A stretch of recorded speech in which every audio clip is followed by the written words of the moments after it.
As per always, my personal rape angel comes with the quote exactly when I need it. And from the beginning, I felt like an awful mother. From the beginning, I felt like I neglected him, like I allowed him to stay in a place that for me is dirty, filthy, dangerous. And I let him stay in that dirty place for 9 months, and I couldn't do anything for him. So even before having a baby, even before giving birth, we start with an awful sense of guilt. I remember myself wanting to have children since forever. I never really wanted to get married, but I wanted to be a mother since I remember myself. But I was always really, really afraid. Really afraid that I won't be able to take care of them, that I cannot protect them, that I'll end up hurting them, whether intentionally or not. How do you trust a partner enough to be the father of your children? Especially for those of us that went through sexual abuse in the family. When it's your brother, your father, your uncle, those issues get much worse. I had one really big love, and I think one of the things that made me feel so safe with this man was that he went through rape when he was a child, and he was so protective of his future children. He kept on talking to me about how he would not let anyone, any stranger, babysit their future kids, and how he would never let uncles, friends, and no one will stay with the children by themselves. I knew I would have a partner that would understand me. The most basic idea of giving birth to a baby from body parts that have been damaged, mutilated, that have been hurt, is really, really hard for us to deal with. All the experience from the early checkups all the way through the pregnancy and giving birth and even after, those things can feel like hell for people with our background. Every checkup, lying on a bed naked, lying on a bed naked when there are people standing above you and look at you, and when there are all sorts of medical equipment involved.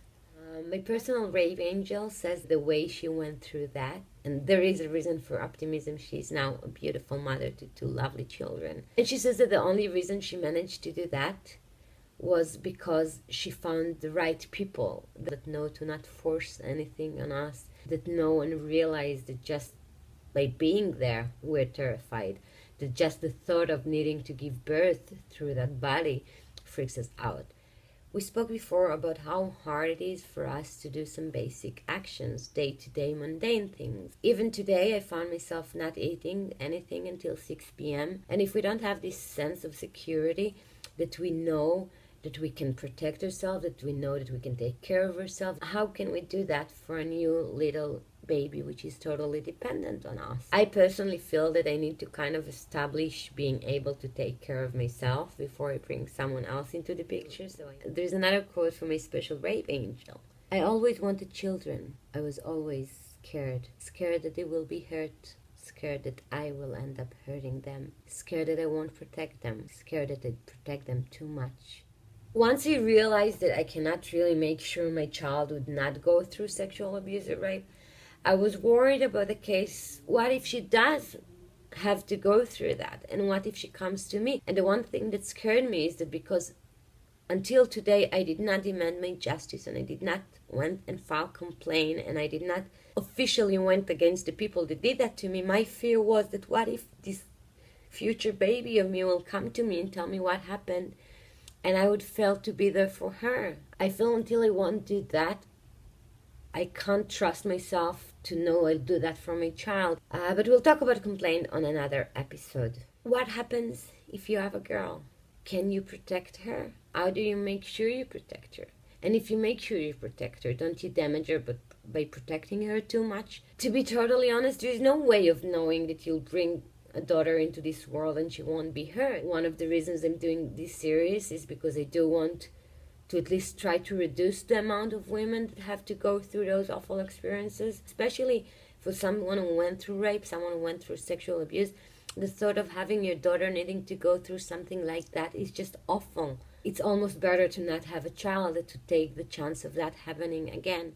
What if it's a boy? What if suddenly you have a child, but he's a man, and we don't trust men? How do you cope with that when suddenly it's your son? It's your baby. How do you raise him and make sure he's not going to grow up to be a monster that would hurt someone else? How do you raise him and love him and not show him the conflict you have with his gender. That's really scary, and it's scary for us. We know how we respond. We know that we can sometimes freeze, and we know what men can create in us. To have a little boy or your own girl touching you and not knowing if you could deal with that or not.